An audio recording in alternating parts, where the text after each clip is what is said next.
And we are live with Annette Lyon, best-selling, award-winning author of Just One More. I'm really excited to talk to her tonight about her new thriller. It's a mind-blowing thriller. That's all I'm going to say right now. But let me read her bio to you. Annette Lyon is a USA Today best-selling author. She's won a Whitney Award 2010 and is a 9-time recipient of Utah's Best Estate Medal for fiction and short stories. She's the author of more than a dozen novels, even more novellas, a cookbook, a grammar guide, and some 120 plus articles. She's worked as a professional editor for publishers and best-selling authors and graduated cum laude from BYU with a degree in English. Just One More is her first suspense novel. She is represented by Jill Marsal of the Marsal Lyon Literary Agency.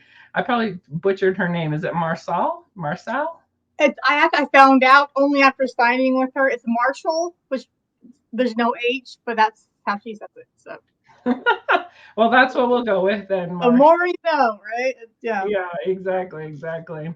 All right. So, Annette, I kind of know this about you, but I want to hear it again. Tell me about your publishing journey. How did you get into this crazy business of publishing? It's publishing in general. Yeah, just publishing in general, because you've been in this business a long time. Long time. Yeah, I used to tell people that I started writing in second or third grade because that's what I remembered.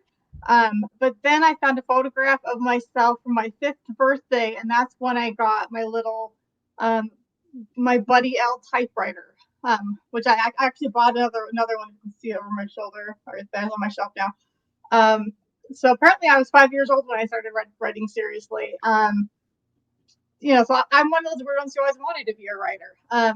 But I consider fall of, so it was Labor Day weekend of 94 is when I started taking it seriously, because that's when I sent in my first submission, which led to my first rejection.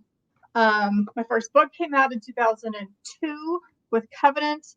I published with them for well over 12 years or so, well over a decade anyway, doing all kinds of stuff, mostly romance, women's fiction, historical fiction, that kind of thing. I also did a cookbook, done some indie things here and there.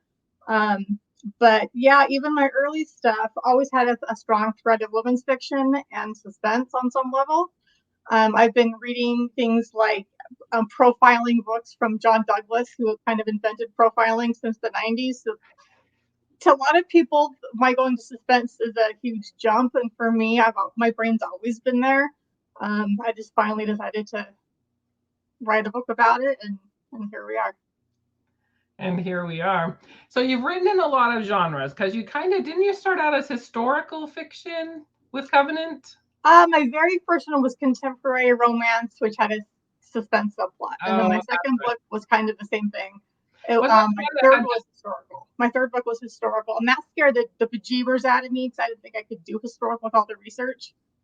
So shout out to Marilyn Brown. I went to a writing workshop that was hosted by the city I lived in at the time, and she just went on about how awesome historical research is and how fun it is, and that inspired me. And I thought maybe I can do this book that I wanted to do about Logan, the old Utah Temple in Logan, where I had family history and all that. And so I wrote that, and then I was planning on actually doing a suspense for Covenant after that.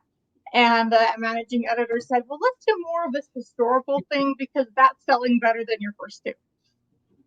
So I kind of did the historical thing for a while after that. So were your first two, weren't they the ones that had like a shadow couple on a beach somewhere? Yeah, that was the second of 3 covers. Yeah, the first one was called Lost Without You. The initial cover on that one was a woman it's kind of this yellowish color, and she's by a window, kind of sort of in silhouette. And one of my daughters told me when she was little, she thought it looked like Jesus because she has kind of a perm. And then someone else said, oh, it looks like she's pregnant. So it wasn't my favorite cover. We ended up, when I got the rights back, I published it, and it's had 2 different covers since. Sure. Yeah. So do you have a favorite genre that you've written since you've written in so many? Always women's fiction. It just depends on what flavor. So even when I've done romance, it's hard for me to do straight light romance because I always bring in something heavy, inadvertently or not. So I've done like the timeless romance anthologies. I'm one of those, the 3 founders of that series, and so even if I'm doing that, somehow I'm bringing in, like last year it was a Victorian insane asylum, because apparently that's what I do.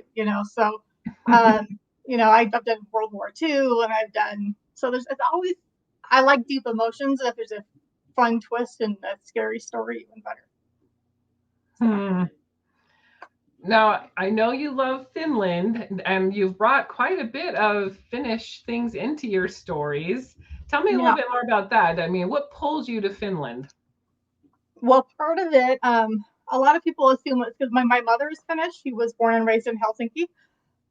But actually, a lot of it's because of my dad, who he served a mission there for our church. Went back 5 years later for research for his doctoral thesis, and that's when he met my mom. Um, and but it was him who brought the culture into our home as I was growing up. It's thanks to him that I learned to love various foods that he would make at Christmas time, and he would have finished artwork and that kind of stuff. And then our family moved there in 1984, lived there for 3 years. And my dad, being a linguist, was like, "You're 10, you're right on the cusp of the little black box closing in the child brains of like learning language. You can do it. You can do it." So that first year was rough. It was public school. My little sister at 8 picked up much quicker with no accent whatsoever, which was frustrating. Her friends did not believe she was American until they heard me speak, because I did have a slight accent.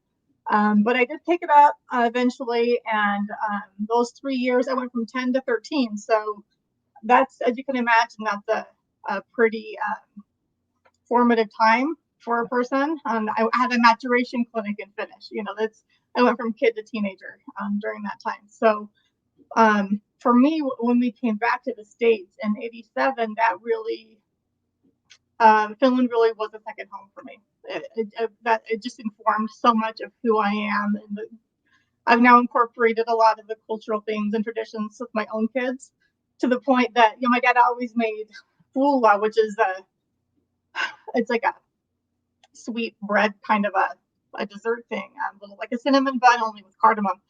My dad made it for Christmas for us every year. It's not a Christmas dessert there. They eat it the year round, but for us, my dad made it at Christmas time.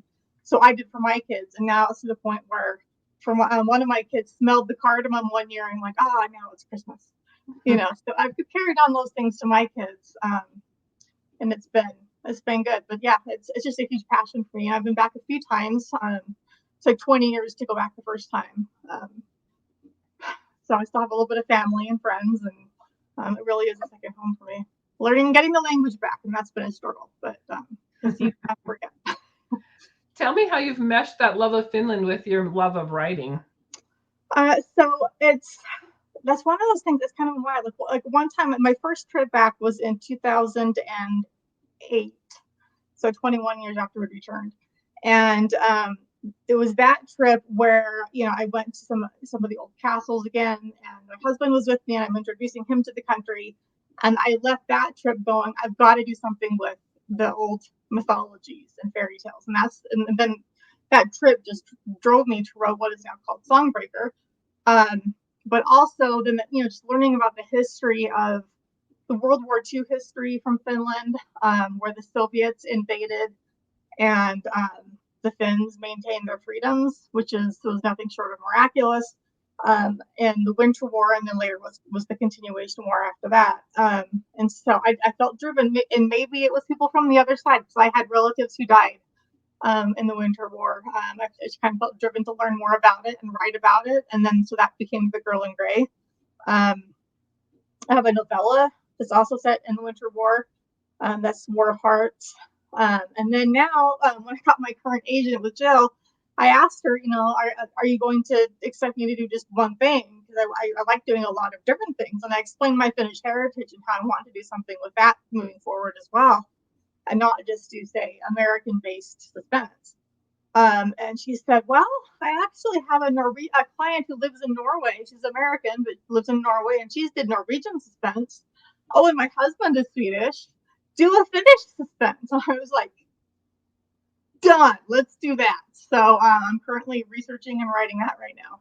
which has been a challenge because I've studied the U.S. system in so many ways, from FBI, police, hospitals, courtrooms, and I have to learn all of this from scratch because another country is completely different. So that's been a challenge, but it's been fun. What made you want to? I mean, this is like different from suspense. This is like a thriller. Just one more is Mm-hmm. something different than anything you've ever written, I It think. is, yeah. Where did you get the idea for this? And tell us a little bit more, because it has like a dual POV, differing timelines. I mean, it's literally like nothing I've ever read before. So tell us a little bit where you got the idea and how you've set it up. So I'm so glad you said that, because that's one of those things. There was one early review that said, "Oh, I've read this story 100 times before," and I was like, "Okay, you can complain and criticize all you want about a lot of things, but this is not a cliche idea." No. To me, it was a very different kind of idea, so I appreciate that. For me, with this particular one, a lot of my ideas come from, like, you read an article here, and then you watch a newscast there, and then you read a book over here, and then all three, suddenly you're like, what if I combine all of those things? Or what if this was true, but then this other thing? So for me, in this case, I honestly don't remember the exact thing that gave me the idea, or things. But I do remember that the first thing that came was the twist at the end. And at the time, I was working with a different agent in the Girl in Gray, and thought I might be doing more historical moving forward. And so I thought, oh, well, with that twist, I could still make it historical. I don't have to use modern technology or locations or anything. Um, and so I originally started writing it historical. And then I'm like, nah. Anyway, long story short, I decided to do it contemporary anyway, because that's kind of where the idea began. And so for me, it was, here's the idea. It was the final, where am I heading? And then the trick was, how do I get there? So I had to figure out, okay, am I going to do more than one timeline? Am I going to do it in first person or not? So I decided on two timelines. I decided on one being in past tense, one in present tense, um, showing what led up to the death, and one showing after the death. All of that stuff came after, but for me, I had to have that kernel first. That was the end that I'm heading toward. Um, and that's what it is with this current book I'm working on as well, my finished suspense, that I had the twist at the end. When I first pitched it to my agent, I gave her several different possibilities of ideas. And she goes, yeah, this one sounds good, except for this tiny little detail. I'm like, well, I can totally change that. The idea is very different from what I pitched her, but the final twist is still the same. So the kernel for me is what comes first, is that thing of how does it end, and how do we get there is the challenge. And the scary part, because as you said, I haven't done this kind of thing much before. This time was the first time that it scared the bejeepers out of me. So I thought, if I can pull this off, it could be cool. But Yeah. if I pull this off, I don't know. I mean, we were critique partners when you were starting this, and when you told me the idea, I was like, I don't know if that's even possible, because it sounded so complicated. It just sounded so complicated. I'm like, ooh, I just don't know if this would even work. So, what was Yeah. your biggest challenge writing dual timelines? I mean, you have the events leading up, and then the events. You just tell it, because I'm not telling it right. No. So I assumed I'd be able to write it every other every other chapter would go back and forth between the timelines. But that just was not working. My brain refused to cooperate that way. So I wrote one timeline first, and then the other timeline, and then started figuring out how to weave them.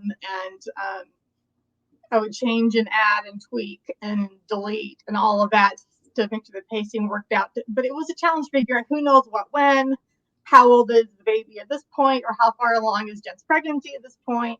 So I actually had this whole computer program laid out as this date, and I could go click on any date and go, oh, okay, so this many days before Jen dies, Ivy is this many days old, because otherwise you can't hold it all in your head. So that was probably the hardest part, is the dual timeline, which is funny because the current one I'm working on, it's contemporary, but it's bringing in some of that World War II stuff I've researched. So it's family history, secret kind of stuff. So in some level, it's a dual timeline again. So I was complaining to my husband. I'm like, oh gosh, this dual timeline is kicking my butt. I don't know, I can't do this. And he goes, didn't you just complain saying the exact same thing about the book that just came out? I'm like, Yeah. So it's like, yeah, okay, yeah, I've been here before. That's right. That's right. I can do it. I can make the exact same complaint. I can do this. Yeah, yeah, Yeah. you can for sure. Yeah. Well, there is a strong element of women's fiction in this as well because you have, best friends and of course their whole relationship. You have the relationship between the husband and wife where the wife just wants to belong, just wants that family. I mean, you have all these strong women's fiction elements as well. Would you say, how would you describe, what genre would you say this is? I mean, it's a thriller, it's women's fiction, a tiny bit of romance, right? Maybe a little. There's a hint of potential romance. I would call it it's kind of a newer genre. I would call it domestic suspense. That's kind of Amazon has that category now. So that's probably what I would use. But yeah, it's definitely women's fiction suspense. A woman's suspense, domestic suspense, something in that. Are a lot of readers are just giving a lot of feedback about the twists and turns you have in it? I'm not going to give Yeah, any away, I've had people. In fact, so a lot of my street team. It's been fun. I have this one reader she is so supportive of so many local writers. I'm sure you know her, and she's on your team too. I'm pretty sure, and she reads a ton of romance and this kind of thing. So she read this, and she messaged me about 3/4 of the way through, and she goes, "Oh my gosh, I just figured out what's about to happen. My jaw is on the floor. I cannot, She just, anyway, that kind of thing where I was like, yes, that's but that's what you're looking for. And I made her lose some sleep because she had to finish reading it. And as you know, that's every writer's hope, that you can that's make right. the reader stick around and lose sleep. That's great. Mara just commented, I loved it. So So that's, yeah. Actually, it was Mara. Yeah, it was Mara who said that. And hey, then that's actually, I too just much, found another Mara. review that I'm pretty sure is my husband's cousin on Amazon who said, she goes, maybe I'm weird, but I really liked the death scene. I was like, you're my kind of person. That was fun to write, to be honest. So yeah. Tell me about the goldfish story. Yeah. Okay. So this was it's mentioned briefly in the acknowledgments. Um, so I have I've been a writer as long as my kids have been around, like literally before my oldest was ever born. So that's all that they know is mom writes. So every so often, they'll throw in an idea or ask me for some. I mean, there's just stuff that goes back and forth. So like one time, my oldest daughter, when she was in college, she asked if I would use her and her friends' names in a story, so I did. And shortly after that, she said she had heard how um, even though I wasn't writing suspense at the time, I had killed off a lot of characters and pets. I killed off a dog, a cat, a horse, and a whole bunch of people in my books. And she's like, Mom, you've got to kill off a goldfish. And I laughed and she goes, No, Mom, seriously, promise me someday you will kill a goldfish in a book. So I said, Okay, sweetie, I'll kill a goldfish in a book. So I finally did. And so I killed a goldfish in Just One More, and he was murdered. There you So that go. was like, here you go, sweetie. I fulfilled my promise. Not only did I kill a goldfish, I had him murdered for you. So Two yeah, birds with one stone. Mara said, I messaged Annette several times. So big fan. We love Mara. She's so great. she's such a support and such a sweetheart. Yeah. All right, I have to ask, I know this is a tough question, but did you have a favorite scene that you wrote in Just One More? That was just, it was just poetic. It was beautiful. It just came right out of you. Or one that you just loved when it was done. Um, it's hard to say that anything just flowed because there were moments things flow, but it's hard to look back and remember which ones those were because there was so much struggle on this one. But I do, I think that the whole death scene was actually, I am kind of proud of that, the way it turned out. It was one of those things where I'm like, I think this is effective. I think this works. And as morbid as that may sound, yeah, I kind of like that part. Yeah, that was a really good part. So, Did you love the cover? um, I I like it. I'm not 100% head over heels over it. It does the job. It does make it look a little bit like there's a stalker situation, and there's not. Um, but it definitely does say women are at the center and creepy, scary suspense. So it definitely does the job on that count. So Yeah. I think pretty much everyone on the planet would hate the villain of this story and Yeah, want him to get his comeuppance. good, And I think you fulfill that. I think the readers will walk away with a feeling of satisfaction for sure. good. Did you use the women's friendship in the book as a basis for something in real life? I mean, have you had a best friend like that you would go to these lengths for? You know, that's a good question. I haven't had a relationship just like Jen and Becca's. I've had very close friends. In fact, my best friend from when I was 4.5, I'm still in contact with. Just had lunch with her last week. Although we live 5 minutes apart, I see her once or twice a year. So it's not like, and she doesn't text. She's not on social media, so I rarely see her. It's more, in some cases, it's more like I have close friendships that I know if I really needed something, I could reach out to her and say, I'm in trouble, help me with this thing. But it's less so an everyday thing. The closest I think I would have is my accountability partner, Louisa Perkins, who is also a writer. And so with her, we email each other every weekday, sometimes on weekends, our to-do lists, any eventing that needs to happen, any scheduled things going on. And then throughout the day, we'll text to say, okay, I wrote 1,000 words. I, did the laundry. I ran these 5 errands. Whatever is on our to-do list for the day, and then we cheer each other on. And if Louisa has, sent me 5 texts of things she's accomplished, and I've done nothing, it gets me off my butt to do something. So having that accountability is great. But she's also been a really good friend that I can count on, and we've been doing this for well over a decade. So I can't imagine. Louisa's probably the closest I have to something like a Becca in my life. Speaking of which, tell me a little bit more about your writing process. How do these books come out of your brain? Oh, if only I knew. That's I think a lot of it, honestly, and this is one of the weird things for me. Again, I need to know where I'm headed. I don't completely outline. Every time I try to do any kind of outline, it's helpful to get ideas rolling, but it never sticks to what I wrote. But then I can't completely go by the seat of my pants either, as some writers do. So I'm somewhat of a blend between the two.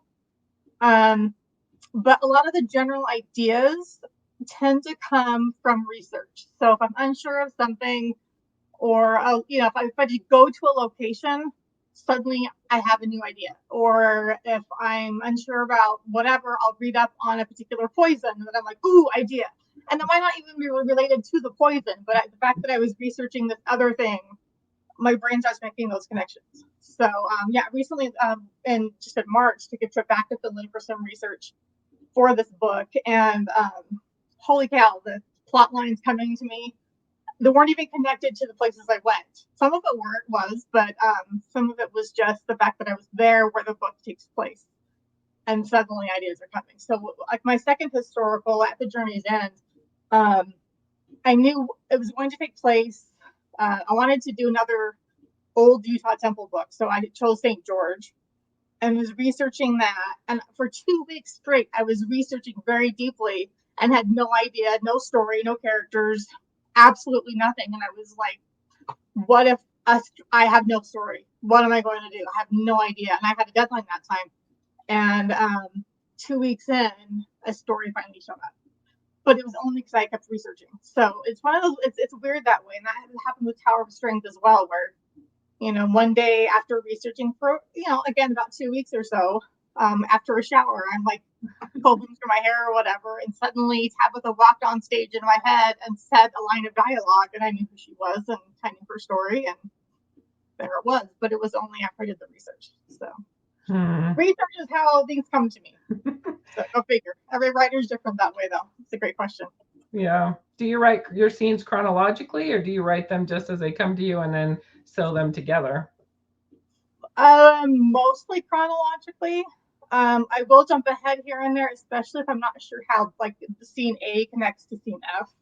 I'm not sure how many are in between or exactly what the transition will be. And if I'm doing dual timeline, who the heck knows what's going to come in between there? So right now, I have a lot of different things. Like, I know this is going to happen, and this is going to happen. So I'm writing very much out of order. But for the most part, I usually write in order-ish, with an occasional jump ahead, and then I'll fix the later scene when I get to it, and other things have shifted. But mostly, would you say you outline a lot more now? Um, Probably more now than I used to, but even that's very loose. It's more like bullets than an actual outline. Like I know some people like Rob Wells would do like a 40-page outline, Yeah. which is no, I can't do that. But I'll have like a whole list of, here's a chapter that needs to happen. Here's a backstory thing I need to work in. Here's a scene, and I'll just have bullet points of things I don't want to forget, so that when next time I sit down, I know where I'm headed. Do you identify with any of the characters that you've written?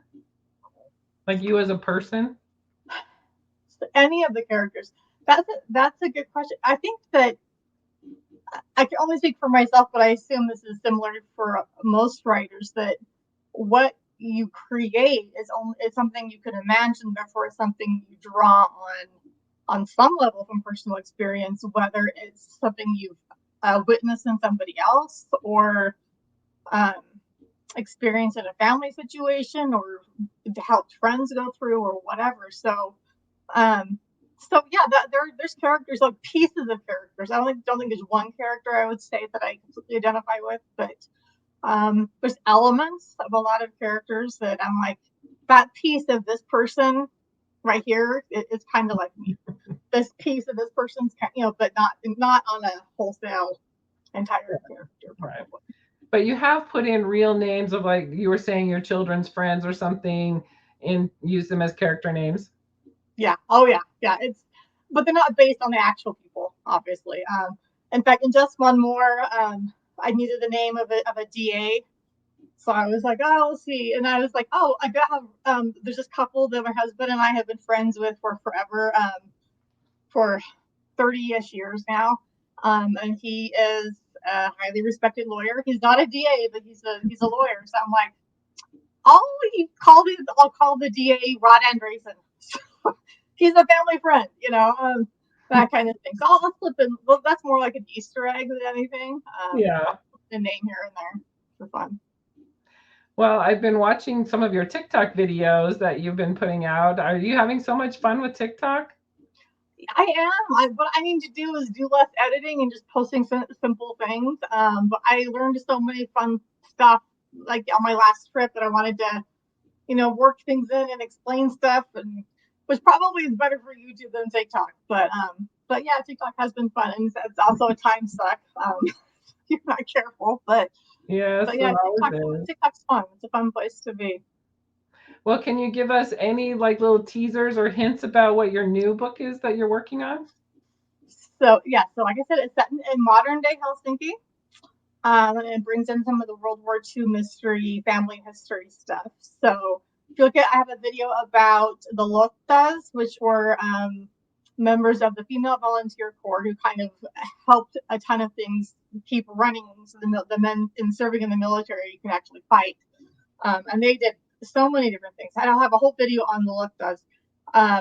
And so there's a lot of secret family history involving Lotta stuff that comes back as haunting the current situation and suspicious deaths in modern times. So we have this great granddaughter of a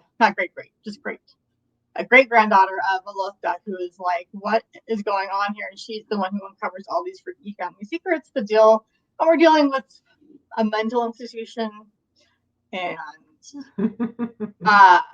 assumed names. And anyway, it's been a whole lot of fun.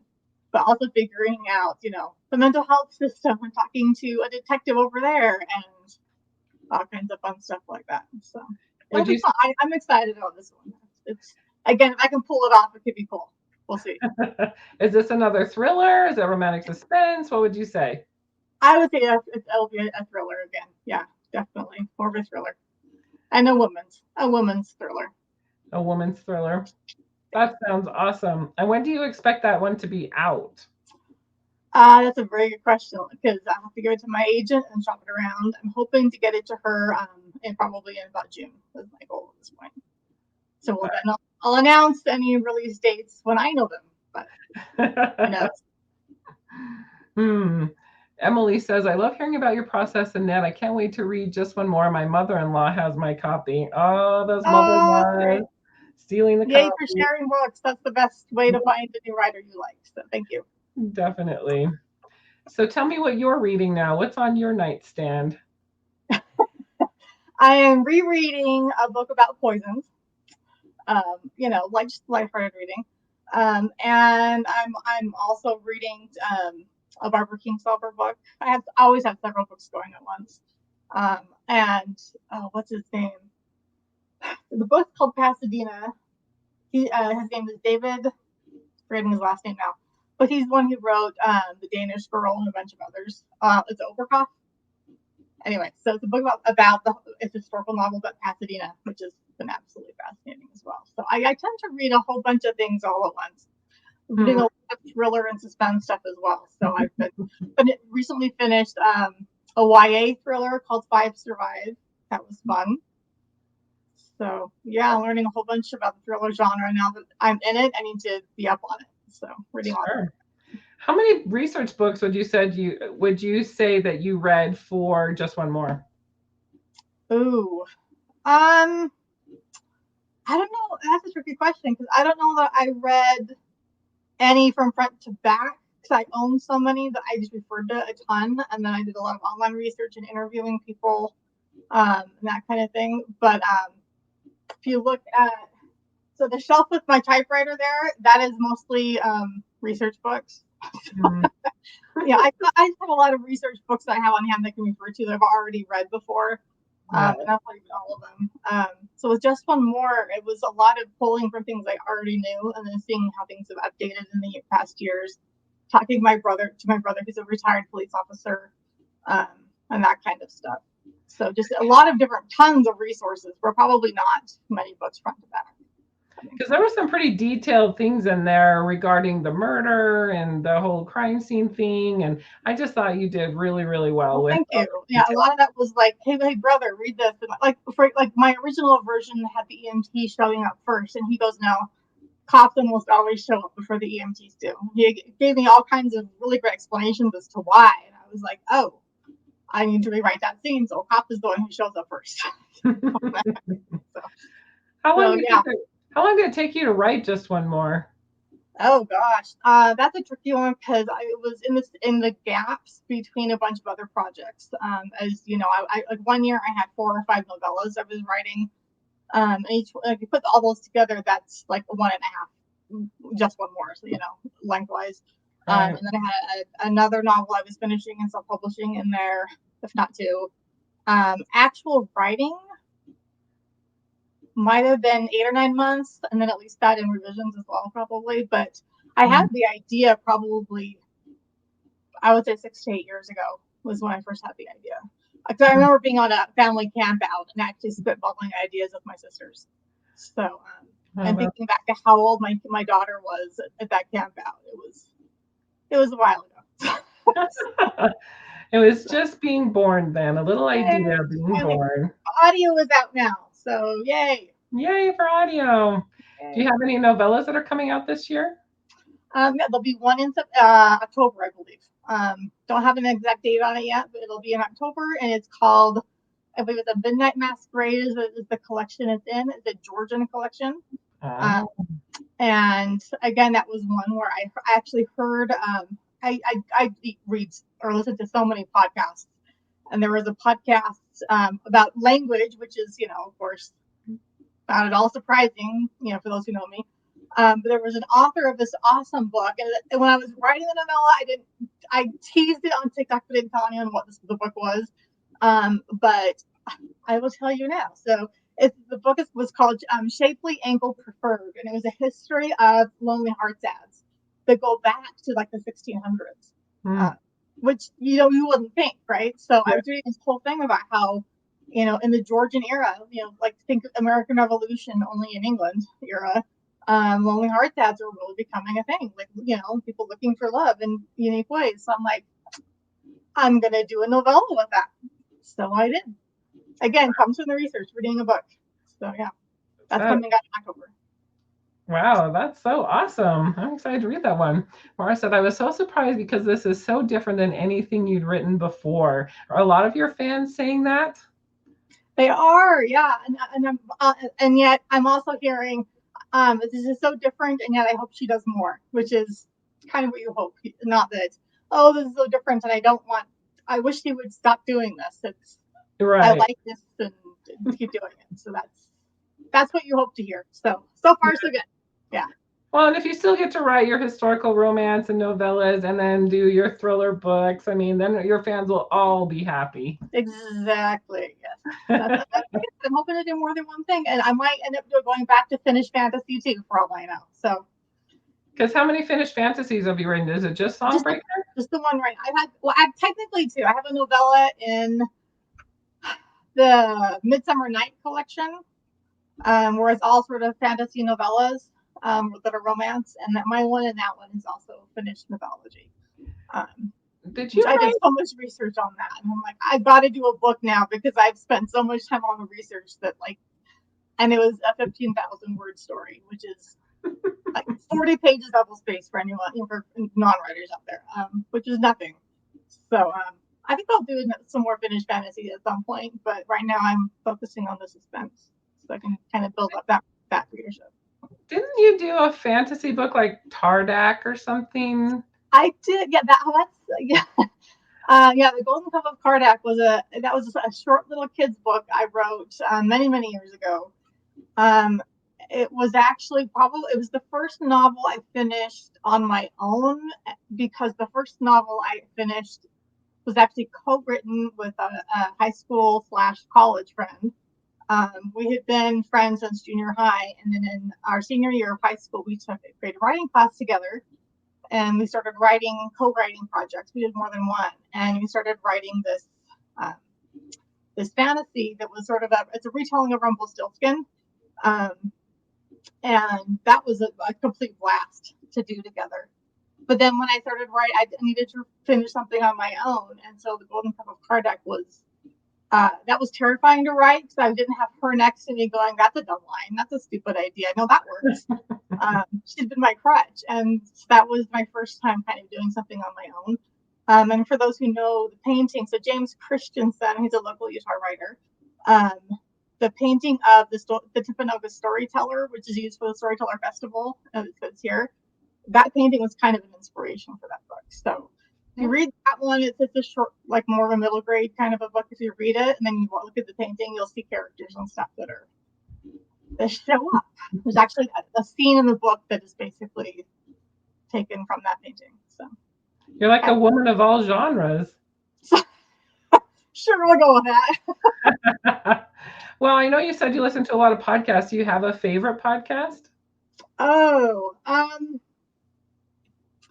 that's a hard one. One thing I'd like, so if you're into like language, I would recommend Lingthusiasm as well as Lexicon Valley, as well as Grammar Girl. If you are into things like history, I would go to History Checks. What's her name? The Exploress.